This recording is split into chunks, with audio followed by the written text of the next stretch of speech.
Ya, assalamualaikum warahmatullahi wabarakatuh. Waalaikumsalam. Waalaikumsalam warahmatullahi wabarakatuh. Alhamdulillahirabbil alamin. Bagaimana kabarnya semua untuk hari ini? Alhamdulillah Sehat Pak, baik. alhamdulillah. Alhamdulillah Pak Sawangsulna. Ya, buat teman-teman semua ya, bisa ini dulu gak sebentar sebelum kita memulai pembelajaran? On cam dulu. Nah, kan ganteng kalau on cam seperti itu ya. Nah, sebelum kita masuk ke pembelajaran, eh, kita akan menonton dahulu ya sebuah video motivasi belajar gitu untuk eh, kalian nilai sendirilah bagaimana nilai dari video tersebut. Sebelumnya saya share dulu.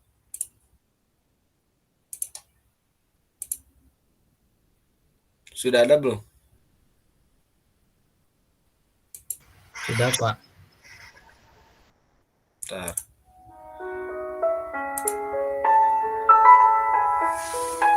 Sepenggal cerita pendek tentang rasa malas yang dapat dikalahkan dengan sebuah tekad. Cerita ini berdasarkan pada sebuah pengalaman. Setiap orang di dunia ini pasti memiliki impian dan keinginan. Namun, impian dan keinginan tak akan ada artinya tanpa adanya kemauan. Kemauan untuk bertindak, kemauan untuk mewujudkannya.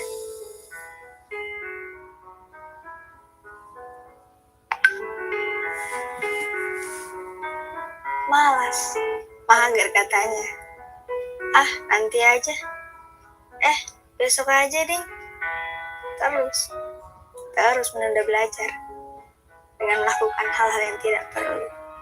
Stalking, chatting, perhatian film sampai sinting. Sadarlah. Mimpi dan keinginanmu akan hanya menjadi sebatas angan jika hanya bermalas-malasan dan suka menunda-nunda.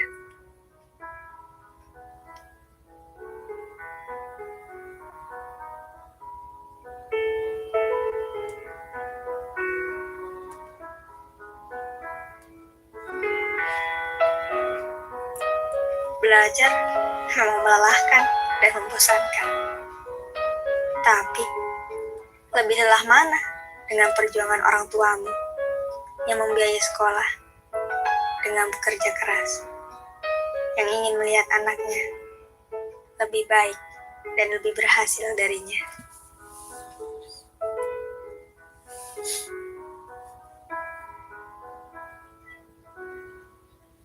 Keluarlah dari zona nyaman, persiapkan dirimu. Belajarlah selagi bisa.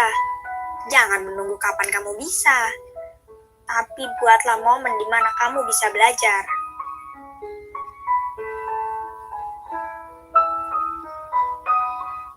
Arthur Wesley pernah berkata, orang bijak belajar ketika mereka bisa.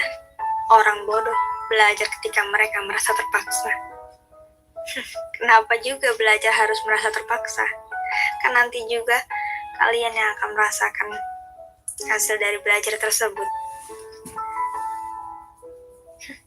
Sebenarnya tidak ada yang namanya orang bodoh. Yang ada orang malas.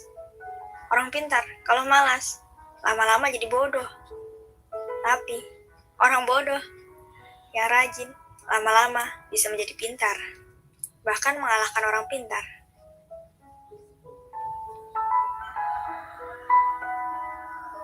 Ada sebuah pepatah, apa yang kamu tanam, itulah yang kamu tuai. Apa yang kamu lakukan, maka hasilnya akan sesuai dengan apa yang telah dilakukan. Kalau hanya menunggu sampai siap, kapan akan siap? Maka pada akhirnya, kamu hanya akan menghabiskan sisa hidup hanya dengan menunggu. Menunggu waktu yang tepat, bukan menciptakannya. Bingung, merasa terlambat.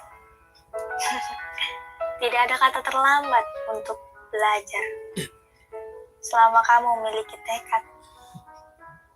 Mulailah belajar dari apa yang kamu suka. Karena ketika kamu terus berjuang, pada akhirnya kamu akan belajar bagaimana cara untuk menang.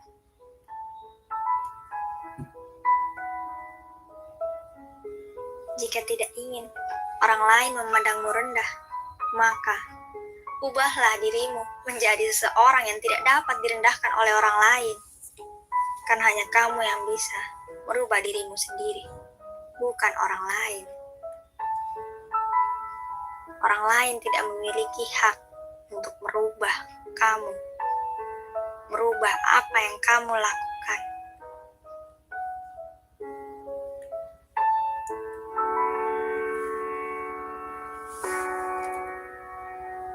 Do your best at every opportunity that others have. Lakukan yang terbaik di semua kesempatan yang kamu miliki. Ada kesempatan tidak akan datang 2 kali. Kalaupun datang, belum tentu itu adalah kesempatan yang sama. Yakin masih mau mager? Masih mau bersantai santai? Boleh saja, tidak ada yang melarang. Tapi ingat, 1 detik kamu bermalas-malasan, ribuan sayanganmu di luar sana sedang belajar mati-matian. Stop pleasing, start doing. Jangan berharap, mulailah bertindak. Hai Adelia Pustaningrum, undur diri. Terima kasih telah menonton tayangan ini. Semoga bermanfaat.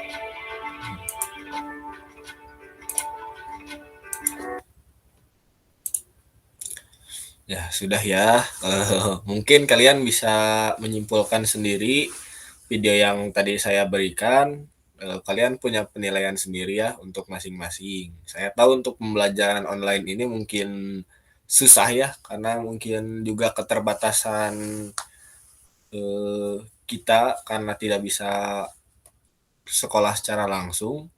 Jadi kita harus secara online seperti ini. Dan godaannya apa? Ya mager tadi. Ya, supaya tidak berlama-lama, saya lanjut saja ke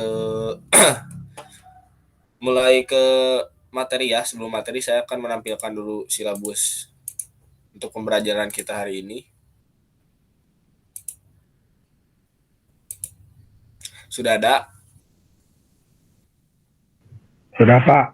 Oh, lanjut ya. Jadi silabus atau materi yang akan kita pelajari hari ini adalah komponen utama sistem komputer yang mencakup sistem komputer beserta pengertian sistem komputer. Setelah itu fungsi sistem komputer yang mencakup input data, processing data, output data, dan storage data.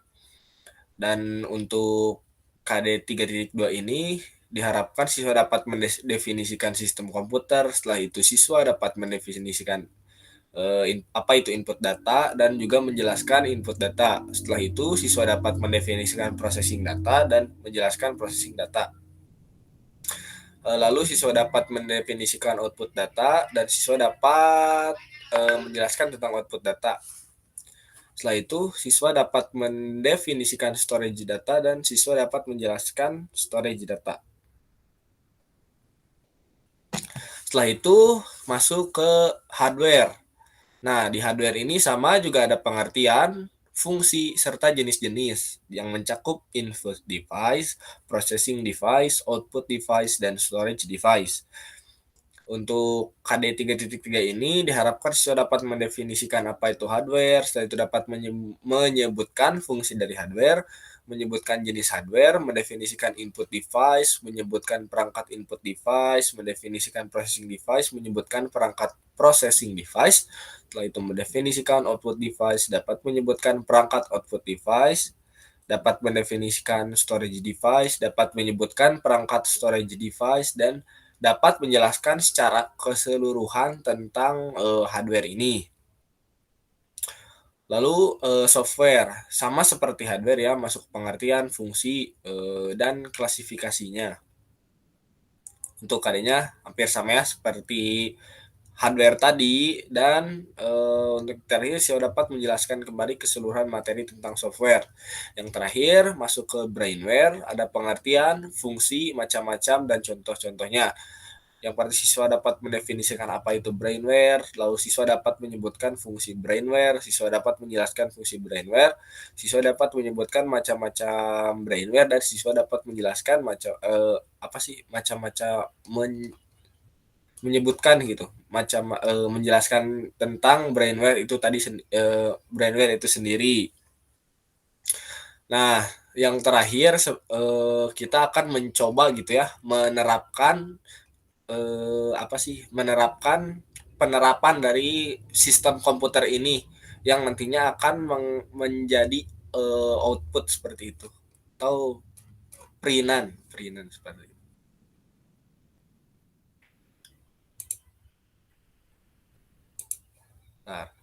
Nah, mungkin saya sudah memberikan bahan ajar ya di grup. Silahkan kalian baca-baca dulu. Saya akan ngasih kalian waktu sekitar 15 sampai 20 menit. Jadi silahkan pahami dulu untuk bacaannya ya. Oke, bisa dimulai dari sekarang untuk bacaannya.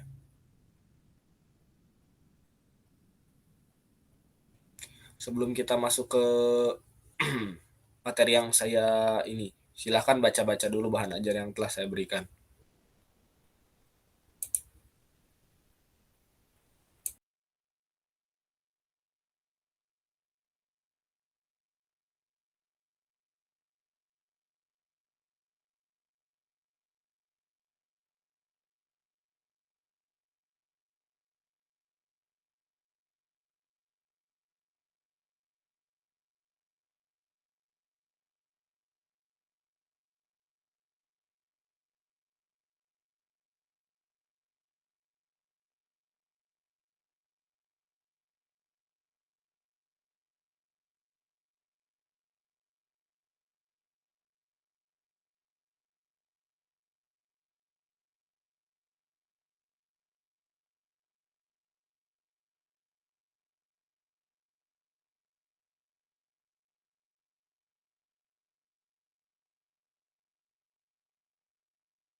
Baik ya, sepertinya waktunya sudah menunjukkan 20 menit mendatang. Jadi saya akan langsung membuka materinya. Sebentar, saya share screen dulu.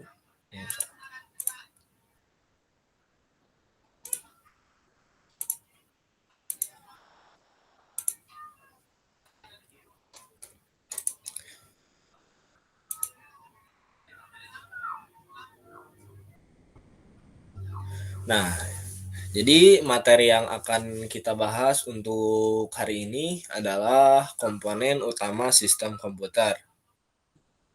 Jadi kalian udah tahulah mengenai komputer gitu. Walaupun jika ditanya apa itu komputer, bisa jadi kalian masih merasa kesulitan gitu untuk menjelaskannya.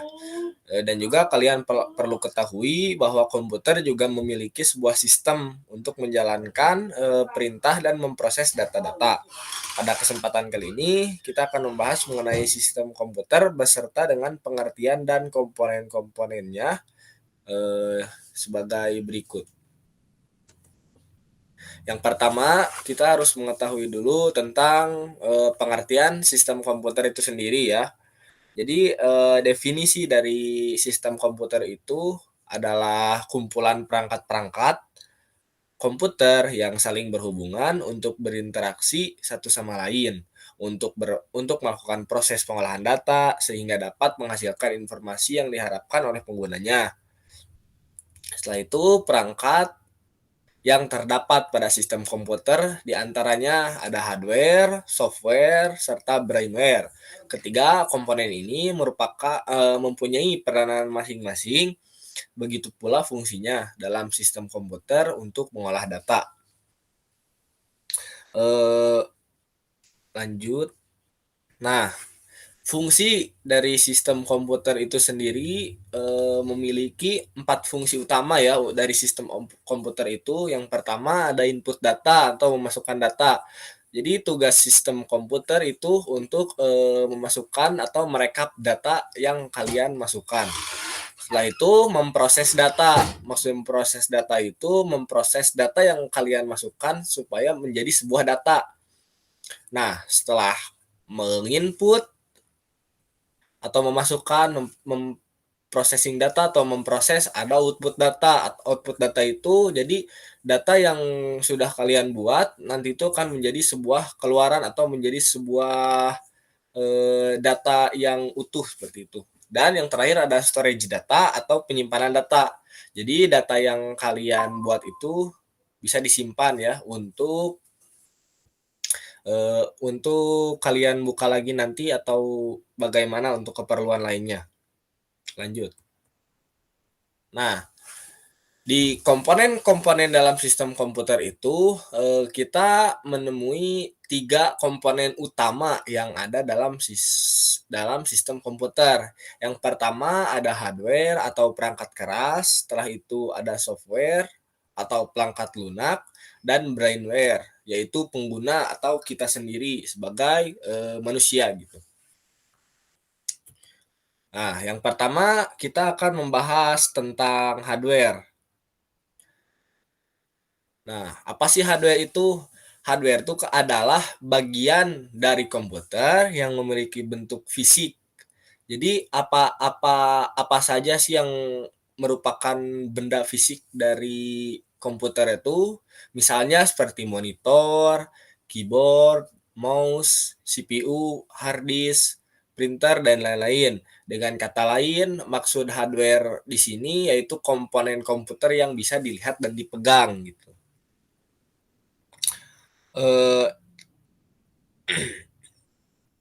Pada prinsipnya nih, komputer ini merupakan rangkaian sistem yang terdiri dari software tadi, hardware, dan brainware. Nah, di sini ada fungsi-fungsi dan hardware itu sendiri kan memiliki jenis-jenis ya, atau jenis hardware. Maksudnya kita masuk ke fungsi dulu lah, fungsi. Jadi secara umum fungsi hardware itu adalah menjadi perantara user melakukan input data. Setelah itu menjalankan program termasuk pemrosesan data tadi, lalu menampilkan output bagi user, dan menyimpan data di output. Hampir sama dengan sistem komputer tadi ya. Jadi untuk menjalankan fungsi-fungsi tersebut, hardware terbagi menjadi beberapa jenis. Di samping itu, di setiap komponen hardware harus terhubung dengan sirkuit tertentu supaya perangkat bisa beroperasi. Nah, untuk jenis dari hardware, di sini ada hardware input atau input device, setelah itu ada hardware proses atau proses device, ada hardware output atau output device, dan hardware storage atau storage unit atau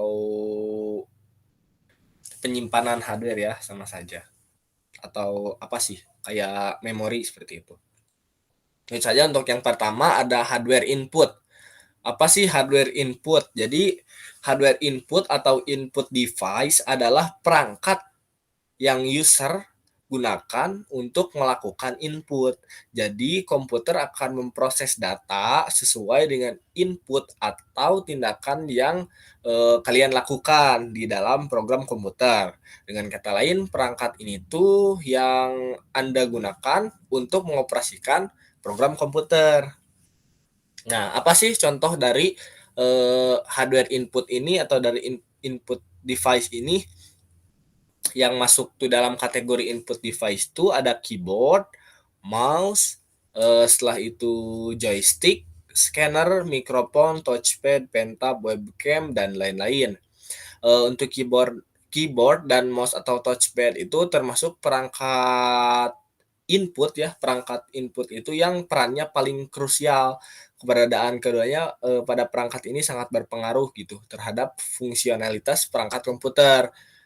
Jadi kalian tuh butuh keyboard untuk mengetikkan sesuatu dalam program komputer. Mouse juga sangat dibutuhkan gitu oleh kalian untuk menggerakkan kursor. Kalau di PC ya menggerakkan kursor, kalau di laptop tuh kan touchpad sama saja gitu. Dan berbagai menu dalam program komputer. Perangkat input lainnya sifatnya hanya sebagai pelengkap. Lanjut, yang kedua ada hardware proses atau processing device. Nah, dalam proses device ini adalah berbagai perangkat yang berfungsi untuk menjalankan pemrosesan data dan membuat program di komputer supaya bisa beroperasi gitu. Nah, untuk perangkat-perangkat ini terletak di casing CPU. Untuk contoh-contoh dari processing device ini, misalnya ada motherboard yang merupakan papan sirkuit yang menjadi tempat untuk menghubungkan komponen-komponen komputer lainnya. Setelah itu ada prosesor. Prosesor ini berperan sebagai otak komputer yang menjadi pusat setiap operasi dalam komputer. Setelah itu ada RAM atau Random Access Memory yang berfungsi sebagai penyimpanan sementara dan menentukan kecepatan akses data. Terus ada VGA contohnya atau Video Graphic Array yang berfungsi memproses data grafis pada komputer. Setelah itu ada sound card yang bertugas untuk memproses data audio sehingga komputer bisa merekam atau mengeluarkan suara. Soket untuk memasukkan jack speaker, mic, atau headset ada di perangkat ini. Yang terakhir ada network card atau kartu yang berupa panel sirkuit yang menyediakan soket untuk kabel jaringan. Setelah itu ada output device. Sebentar.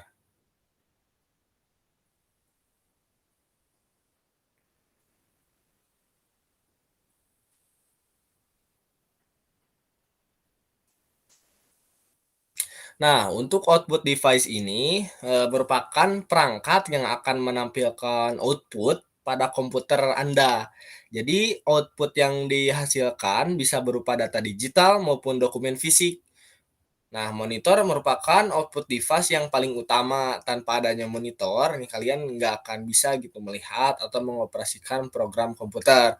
Monitor akan menampilkan output dalam bentuk tampilan digital, output device yang bisa menghasilkan output fisik seperti printer. Selain itu, masih ada beberapa contoh output device lainnya, misalnya speaker, printer, headset, proyektor, dan LCD, dan lain-lain. Yang terakhir ada hardware storage atau storage unit atau storage device. Nah, storage device ini atau storage unit ini adalah perangkat untuk menyimpan setiap data digital. Jadi perangkat ini tuh bisa menjadi satu bagian dengan komputer lain atau dengan komputer atau internal gitu. Jadi bisa berupa perangkat maupun jadi perangkat terpisah seperti eksternal. Perangkat penyimpanan internal yang umum kita temui adalah hard disk drive atau HDD, tapi akhir-akhir ini orang-orang tuh mulai beralih ke solid disk drive atau SSD karena lebih andal daripada HDD.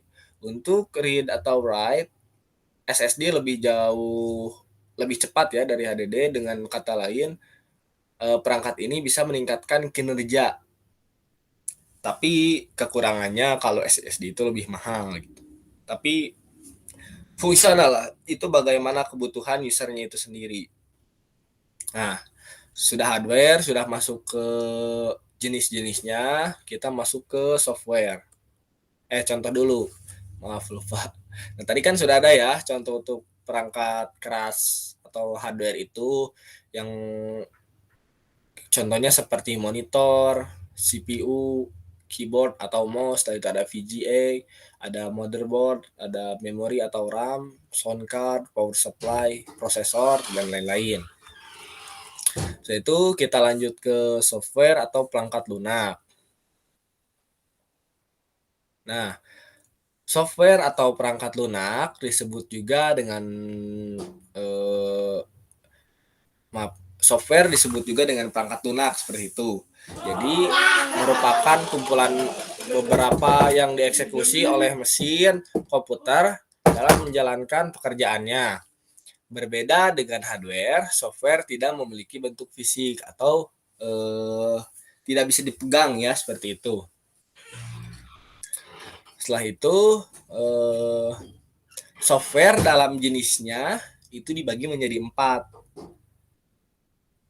Yang pertama ada operating system atau sistem operasi. Setelah itu ada application program atau program aplikasi. Setelah itu ada program language atau bahasa program dan utility program atau program tambahan. Untuk operation system atau sistem operasi itu perangkat lunak yang berfungsi untuk mengelola dan mengkoordinasikan setiap komponen untuk mengoperasikan sebuah komponen ya dan mengkoordinasikan gitu setiap komponen dan fungsi komputer. Beberapa contoh operasi sistem atau sistem operasi ini seperti Windows, Linux, Unix, DOS, macOS dan lain-lain gitu. Atau kalau di smartphone itu ada Android dan iOS seperti itu. Untuk application program atau program aplikasi itu yaitu perangkat lunak yang memiliki fungsi tertentu. Misalnya software untuk presentasi, software akuntansi dan lain-lain dan sebagainya. Beberapa contoh program aplikasi yang sering kita temui adalah Microsoft Office Word, Microsoft Office Excel, PowerPoint dan lain-lain. Terus yang ketiga ada program language atau bahasa program atau bahasa pemrograman. Nah, untuk program language ini yaitu perangkat lunak yang berfungsi untuk memberikan instruksi standar yang melibatkan sintak dan semantik yang dipakai untuk mendefinisikan suatu program aplikasi komputer. Dan beberapa contoh dari bahasa pemrograman ini seperti PHP, Java, setelah itu ada C++, ada CSS, dan lain-lain. Yang terakhir ada utility program atau program tambahan. Ini tuh program yang fungsional lah. Jadi kalau bisa ada, bisa tidak ada untuk program tambahan ini. Jadi kalau dibutuhkan ya ada, kalau tidak ya tidak perlu seperti itu.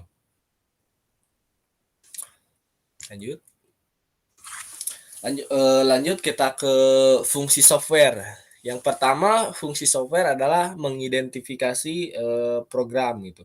Jadi software ini akan mengidentifikasi program Setelah itu, software sebagai penghubung antara software yang lain dengan hardware. Jadi yang menghubungkan software dengan hardware itu ya software itu sendiri.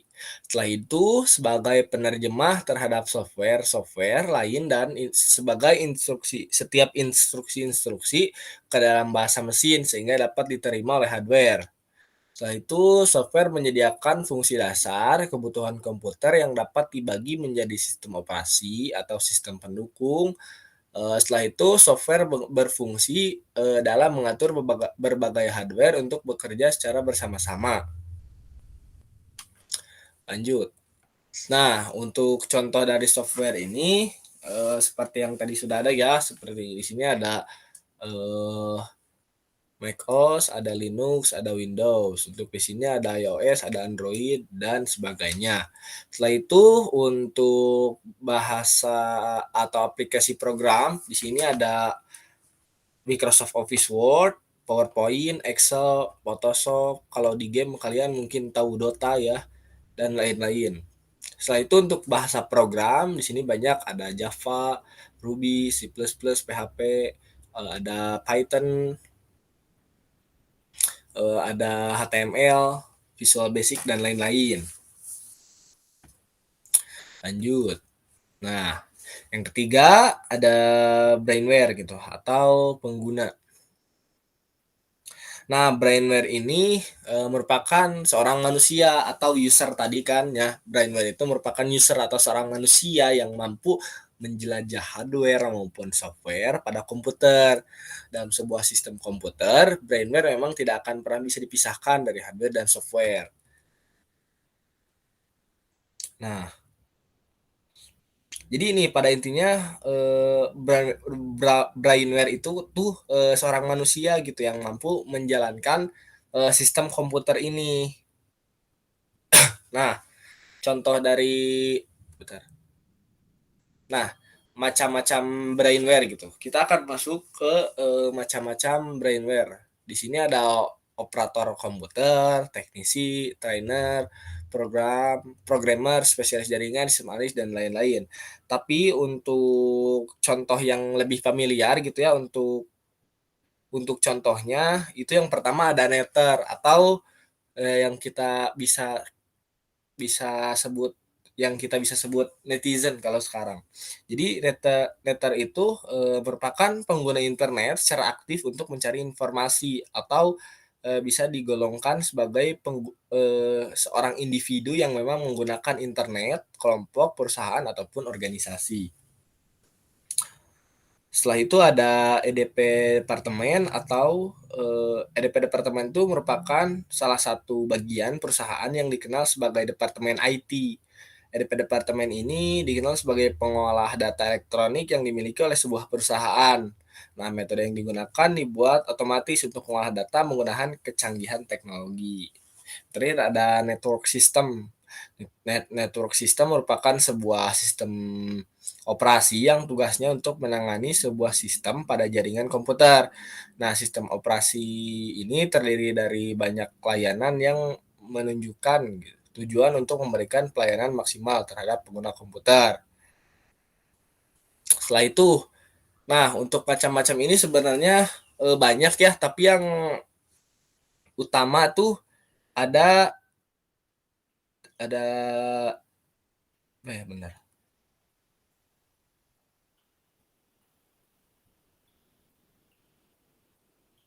Ada banyak sih. Untuk macam-macam brainware itu emang banyak ya. Bentar. Oh, maaf. Sebelum saya lupa untuk menyebutkan fungsi gitu. Fungsi dari brainware ini tuh apa sih sebenarnya?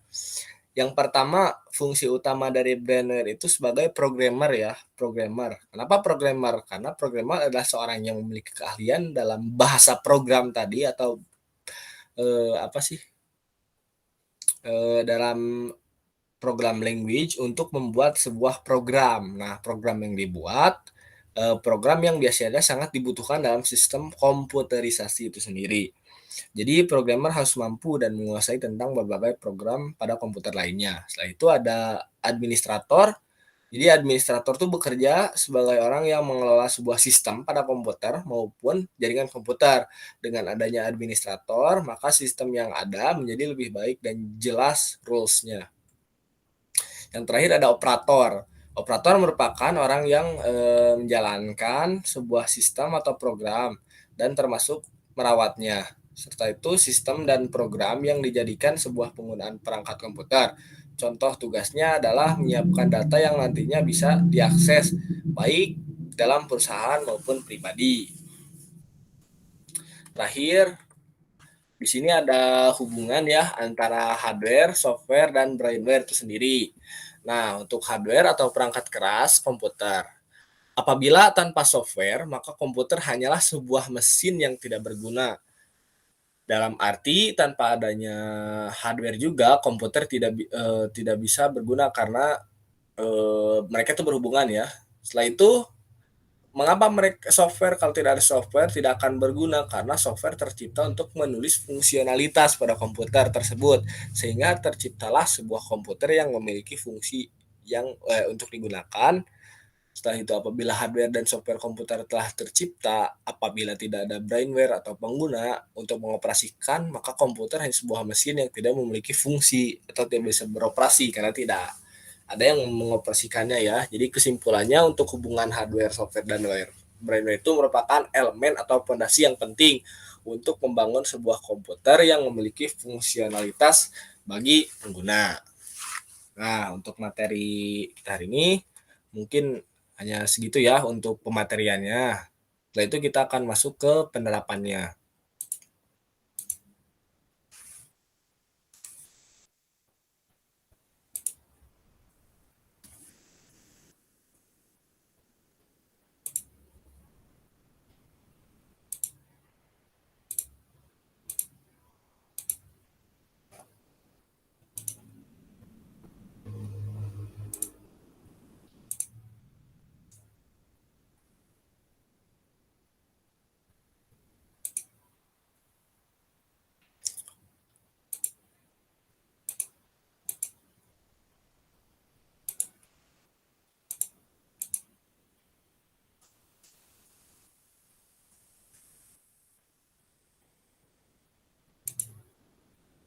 Nah, di sini saya sudah membuat dokumen baru.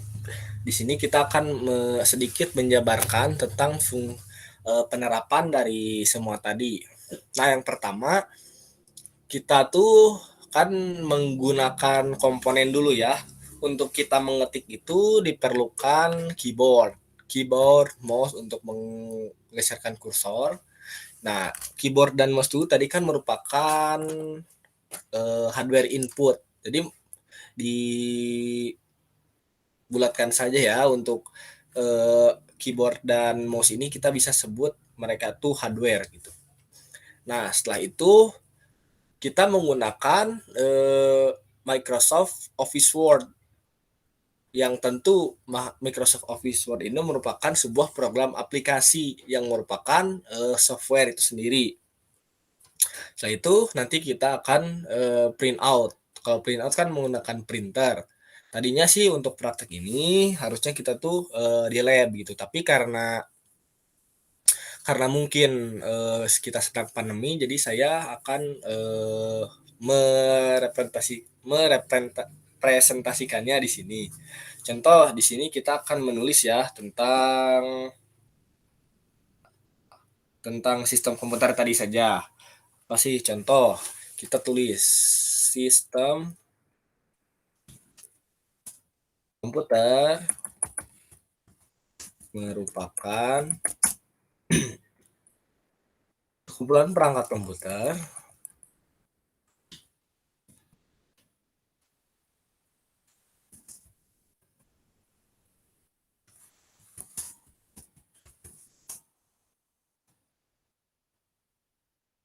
paling berkaitan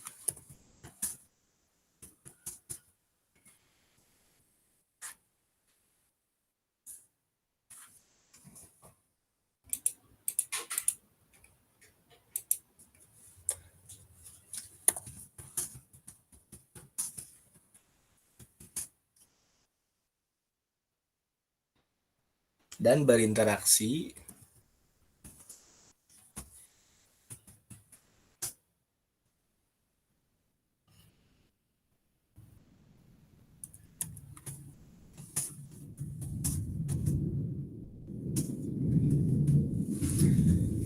Nah, dari penulisan ini yang pertama kalian sudah menerapkan tadi tentang fungsi sistem komputer untuk menginput sebuah data. Kalian mengetik itu sudah memasukkan apa sih? Jadi kalian itu sudah menginputkan sebuah data gitu atau memasukkan sebuah data mau apapun itu gitu ya. Setelah itu memproses data. Memproses data itu nanti sebentar. Ini untuk mengetik ya, mungkin segini saja dulu, tidak perlu banyak-banyak. Nah, untuk memproses data, contoh kita akan masuk ke processing. Untuk ngeprint kan kalian mungkin sudah tahu ya. Kalian bisa ke file di sini print atau kalau mau gampang kalian pencet Ctrl P. Nah, kan masuk ke menu print sama saja sih. Nah, di sini karena kita lagi di luar, maksudnya jadi untuk print out kalian bisa di sini untuk mengeprint gitu ya. Itu kan bagian dari proses nih. Sebelum kalian masuk, kalian tuh pilih printer yang sudah kalian setelkan.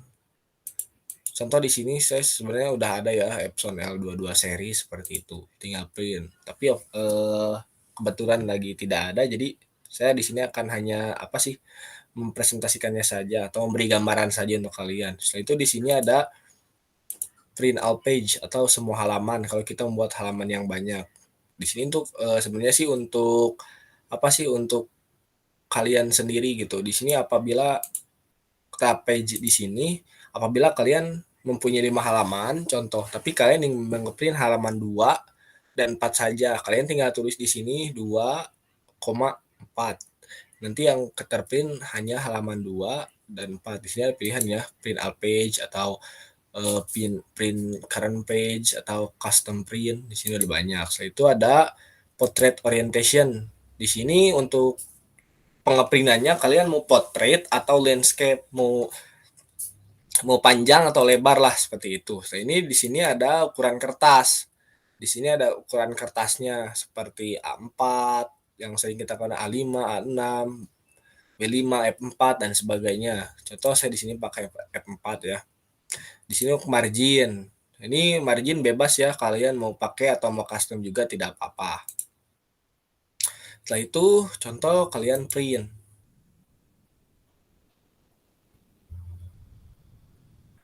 Nah, nanti itu sebenarnya kalian kalau ini tersambung dengan printer, maka si proses itu akan mulai memproses gitu. Data yang kita masukkan tadi akan diproses untuk dicetak di printer dan hasilnya nanti akan mengeluarkan sebuah output atau sebuah keluaran gitu yang menjadi data kita sendiri. Nah, ini contoh ya, misalnya itu kita sudah selesai gitu, sudah selesai untuk melakukan print gitu. Nah, kita ingin menyimpan nih, kita masuk ke storage atau masuk ke storage data atau menyimpan sebuah data. Gampang sih, tinggal save. So, kalian di dokumen ya. Saya simpan misal di doc lama. Namanya itu sistem komputer.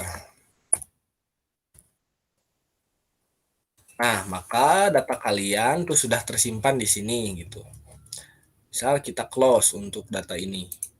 Bagaimana cara menampilkannya? Kita masuk saja ke dokumen tadi. Kita masuk ke data doc lama. Setelah itu kita cari sistem komputer. Nah, maka ketika dibuka akan keluar lagi dokumen yang telah kita masukkan tadi. Nah, penyimpanannya itu mungkin itu tersimpan di internal komputer itu sendiri ya. Nah, mungkin untuk penerapannya seperti itu saja. Bisa kalian coba dulu untuk pengoperasiannya, tapi nanti sajalah. Kita langsung saja Mungkin kalian juga sudah mengerti ya untuk penginputan atau pengeluaran data ini. Jadi sekalian nanti kalian saya kan sudah memberikan LKPD gitu ya atau lembar kerja. Silahkan kalian kerjakan untuk lembar kerjanya. Itu tuh ada 10 soal ya lumayan gitu. Saya kasih waktu kalian sekitar mungkin paling lama 30 menit ya. Silahkan dimulai dari sekarang untuk atau 25 menit sajalah untuk mempersingkat waktu. Silahkan kalian kerjakan. Nanti kalau sudah saya ini kembali. Baik, Pak.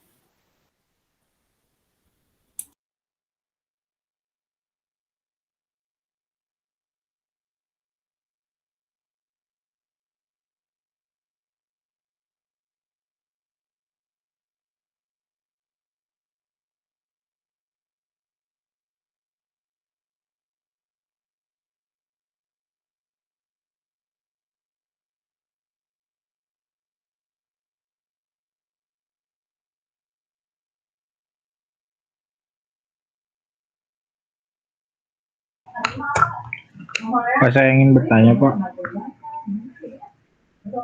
Baik, ada apa, Lip? Ini tugasnya dikumpulin atau langsung dibahas, Pak? Kita bahas aja lah supaya kalian nggak ada tugas ya, biar enak gitu. Saya nggak Oke, mau siap, Pak. beban siswa. Siap, Terima kasih, Pak. siap, siap. Yuk, silakan kerjakan.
Apa sudah selesai semuanya?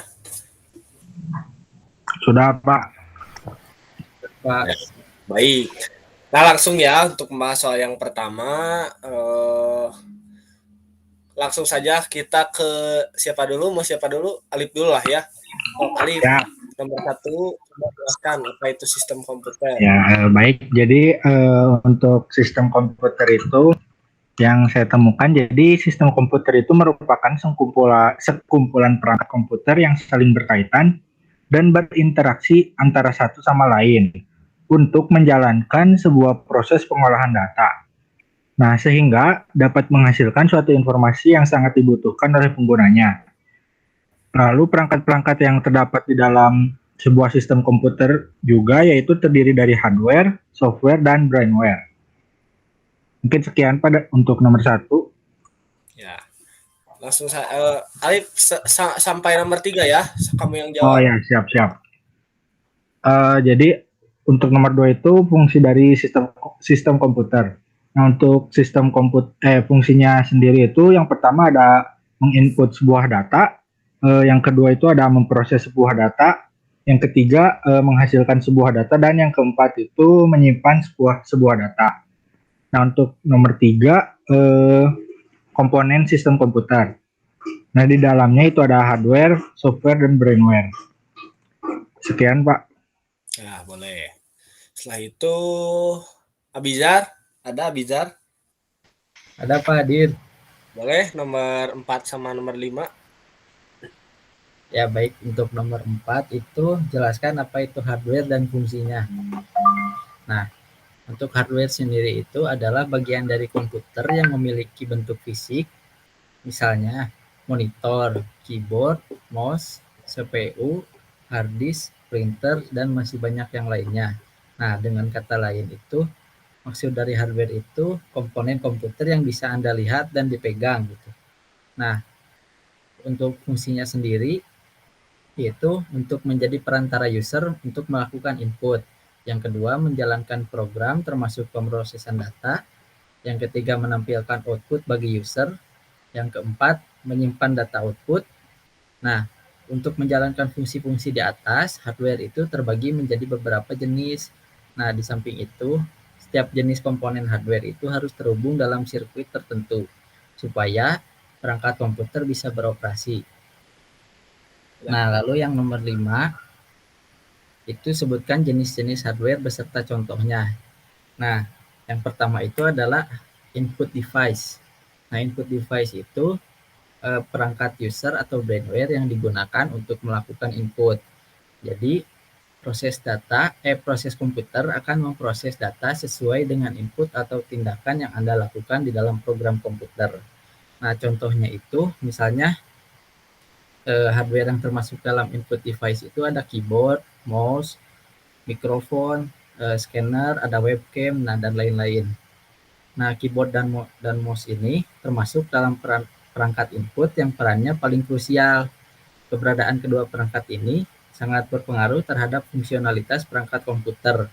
Nah, keyboard itu kan untuk mengetik program komputer atau tugas. Nah, kalau mouse itu untuk menggerakkan kursor.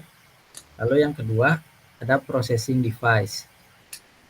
Processing device itu adalah berbagai perangkat yang berfungsi untuk menjalankan pemrosesan data dan membuat program di dalam komputer yang bisa beroperasi. Contohnya itu misalnya ada motherboard, ada prosesor, ada RAM, ada VGA, dan ada network card. Yang ketiga ada output device. Output device ini adalah perangkat yang menampilkan output pada komputer Anda, komputer kita. Output yang dihasilkan itu bisa berupa data digital maupun dokumen fisik. Nah, contohnya itu bisa monitor, yaitu untuk output device yang paling utama. Nah, tanpa adanya monitor, kita itu nggak bisa ngelihat apa yang kita operasikan di dalam komputer tersebut gitu. Lalu yang lain itu ada kayak speaker, ada printer gitu. Kalau printer buat ngeprint, nyetak kertas, itu kalau speaker untuk menghasilkan audio. Nah, yang terakhir ada storage device. storage device ini sesuai sama namanya storage, yaitu penyimpanan. Nah, untuk menyimpan setiap data digital. Tuh, bisa berupa internal yang menyatu dalam bagian komputer, bisa juga berangkat terpisah atau eksternal. Nah, biasanya ini tuh contohnya itu hard disk drive gitu, atau SSD solid disk drive gitu, Pak. Ya, Itu sudah. paling, Pak. Bagus Abijan. Lanjut ya, nomor 6 sama nomor 7. Boleh Hanif. Hanif ada? Ada, Pak. Silahkan. Baik, selanjutnya nomor 6, soalnya jelaskan apa itu software dan fungsinya.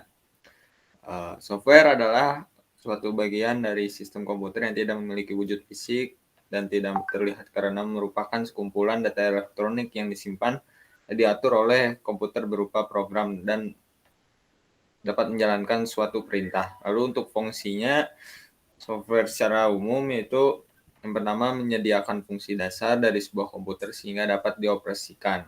Lalu yang kedua, mengatur setiap hardware yang ada pada komputer sehingga dapat bekerja secara simultan. Yang ketiga, menjadi penghubung antara beberapa perangkat lunak lainnya dengan hardware yang ada pada komputer. Yang keempat, perangkat lunak juga berfungsi sebagai penerjemah suatu perintah software lainnya ke dalam bahasa mesin sehingga dapat dimengerti oleh hardware. Yang kelima, juga dapat mengidentifikasi suatu program yang ada pada sebuah komputer. Selanjutnya nomor 7, soalnya sebutkan jenis software beserta contohnya. Yang pertama ada operating system, yang artinya perangkat lunak yang berfungsi untuk mengelola dan mengkoordinasikan setiap komponen dan fungsi komputer. Lalu untuk contoh-contohnya itu ada Windows, Linux, Unix, dan DOS. Lalu programming language atau bahasa pemrograman yaitu perangkat lunak yang berfungsi sebagai pemberi instruksi standar yang melibatkan sintak dan semantik yang dipakai untuk mengidentifikasi suatu program aplikasi komputer. Lalu untuk contoh-contohnya itu ada bahasa pemrograman seperti PHP, Java, Microsoft Visual Basic. Ya. Lalu untuk Lanjut.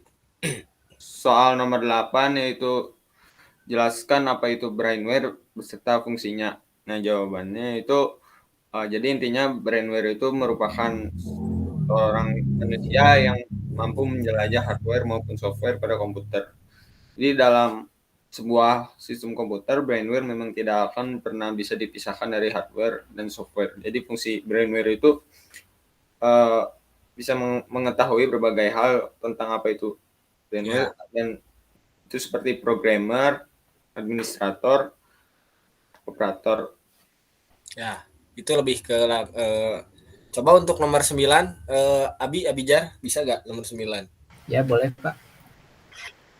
Oh, silakan. Nah, Contohnya. contoh brainware itu yang pertama itu ada Nether. Nether itu merupakan pengguna internet secara aktif untuk mencari informasi. Nah, Nether sendiri itu bisa digolongkan sebagai seorang individu yang memang menggunakan internet atau kelompok perusahaan ataupun organisasi. Nah, yang kedua itu ada EDP Department. Nah, EDP Department ini adalah salah satu bagian perusahaan yang dikenal sebagai Departemen IT. EDP Department juga itu dikenal sebagai pengolah data elektronik yang dimiliki oleh sebuah perusahaan. Metode yang digunakan ini dibuat otomatis untuk mengolah data menggunakan kecanggihan teknologi. Nah, yang terakhir ini ada network system. Network system ini adalah sebuah sistem operasi yang tugasnya untuk menangani sebuah sistem pada jaringan komputer. Sistem operasi ini terdiri dari banyak layanan yang tujuannya untuk memberikan pelayanan maksimal kepada pengguna komputernya sendiri. Nah, Gitu, baik. Untuk yang terakhir, Alif. Silakan Alif nomor 10. Pak. Jadi yang nomor 10 itu hubungan antara hardware, software, dan brainware. Nah, jadi hardware atau perangkat keras si komputer ini apabila tanpa software, nah maka si komputer ini hanya mesin yang nggak ada gunanya gitu. Dalam artinya hardware komputer ini tidak berguna karena si software ini diciptakan untuk menulis fungsionalitasnya pada komputer tersebut sehingga terciptalah sebuah komputer yang memiliki fungsi untuk digunakan. Lalu apabila hardware dan software komputer telah tercipta, apabila tidak terdapat brainware untuk mengoperasikannya, maka komputer tersebut sebagai mesin yang tidak memiliki fungsi. Nah, jadi kalau yang hardware tanpa software itu si hardware-nya tidak berguna. Nah, apabila si hardware dan software-nya tidak memiliki brainware, yaitu tidak memiliki fungsi. Nah, jadi kesimpulannya itu si hardware, software, dan brainware ini merupakan elemen atau fondasi penting untuk membangun sebuah komputer yang memiliki fungsionalitas bagi para pengguna. Begitu, Pak. Baik. Bagus ya. Untuk jawabannya mungkin hampir sama seperti bahan ajar yang saya berikan dan mungkin itu kalian baca itu ya. Nah, waktu sudah menunjukkan 90 menit dari awal kita mulai sampai sekarang gitu ya. Jadi mohon untuk dipahami lagi materi yang telah saya berikan dan kalau bisa kalian cobalah penerapannya tadi ya. Sebelum kita mengakhiri boleh aktifkan dulu kameranya untuk dokumentasi. Alif, Hanif, silahkan aktifkan dulu kameranya. Nah, baik ya, kita mulai ya. Mau bergaya juga silahkan, mau jungkir kalian juga silahkan, bebas. Yuk, kita mulai ya. 1, 2, 3.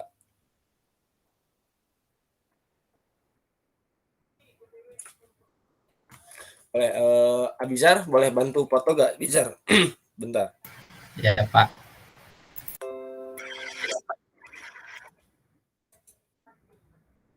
Hitung dong, Abizar. 1, 2. Pak. Bagus. Ya, mungkin hanya segitu ya materi kita hari ini. Apabila dalam penyampaiannya banyak sekali kesalahan, mohon dimaafkan. Wabillahi taufiq wal hidayah. Wassalamualaikum warahmatullahi wabarakatuh. Waalaikumsalam warahmatullahi wabarakatuh. Terima kasih, Pak. Terima kasih, Pak.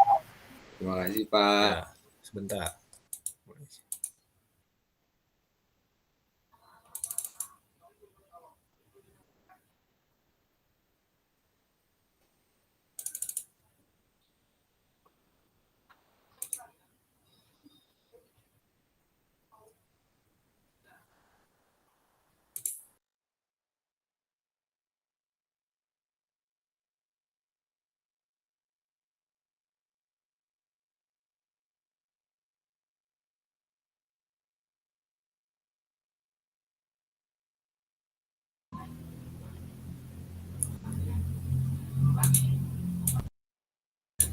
Bina nge-record kenehnya euy.